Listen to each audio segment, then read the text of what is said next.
I'm hearing tapping noises coming from my walls. It started on a Monday evening, the kind of night that settles into silence once the distractions of the day fade away. I had just moved into a small, weathered house at the edge of town. A fixer-upper, as my real estate agent had described it, though I quickly realized that was an understatement.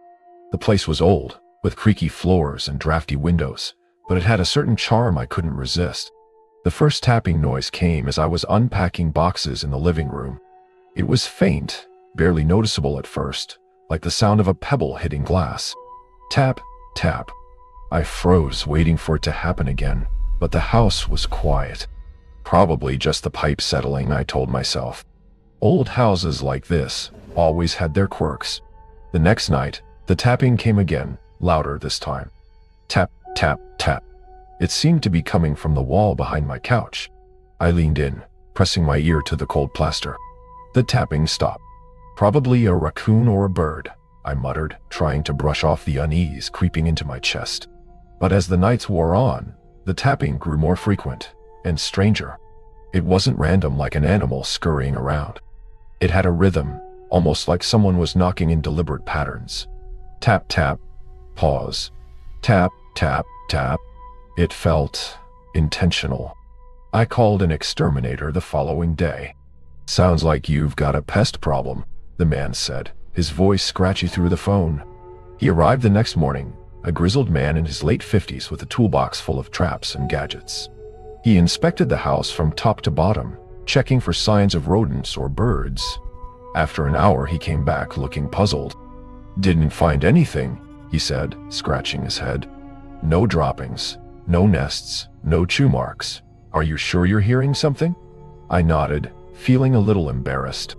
"It's usually at night, tapping coming from the walls." "Well, if it happens again, give me a call. But as far as I can tell, you're pest-free."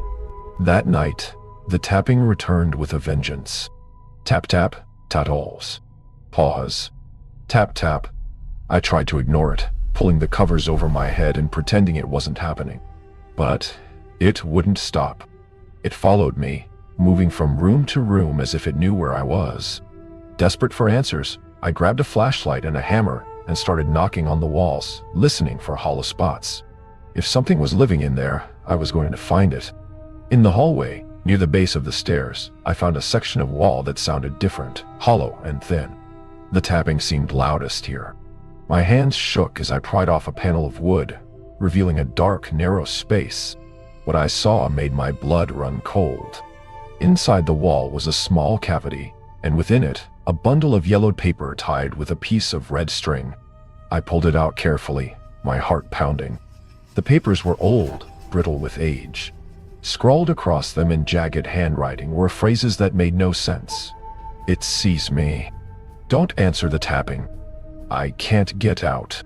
At the bottom of the stack was a crude drawing of a figure, a gaunt, humanoid shape with long, spindly fingers and empty black eyes. Beneath the drawing, the words, "It lives in the walls." I didn't sleep that night. I left the panel open, staring at the dark void as if expecting something to crawl out. The tapping didn't come, but the silence was almost worse. The next day, I called Sarah, my best friend. She was skeptical when I told her about the papers. "Are you sure it's not just some kid's prank?" she asked. "It's not a prank, Sarah," I snapped. "This house is wrong. I can feel it. Look, why don't I come over tonight? We'll have some wine, and you can show me these creepy papers. Maybe there's a logical explanation." I agreed, grateful for the company. That night, Sarah arrived with a bottle of red and a comforting smile. We spread the papers out on the dining table, examining them under the harsh overhead light. "Okay, this is definitely weird," she admitted, tracing a finger over the jagged handwriting. "But it doesn't mean your house is haunted." As if on cue, the tapping started again. Sarah froze, her eyes wide. "What the hell was that?" I pointed to the wall. "That's what I've been hearing." The tapping grew louder, more insistent. Tap, tap, tap. Tap, tap, dada. Sarah grabbed my arm. "Okay, that's not normal. You need to get out of here." Before I could respond, the light above us flickered and went out, plunging the room into darkness. The tapping was everywhere now, surrounding us. It sounded closer, like it was coming from inside the room. I fumbled for my phone, turning on the flashlight. The beam of light cut through the darkness, illuminating the papers scattered on the table. And then I saw it. In the corner of the room, a shadow moved, tall and thin, with impossibly long limbs. Its eyes gleamed, black and soulless, as it stared at us. Sarah screamed, grabbing my hand and yanking me toward the door.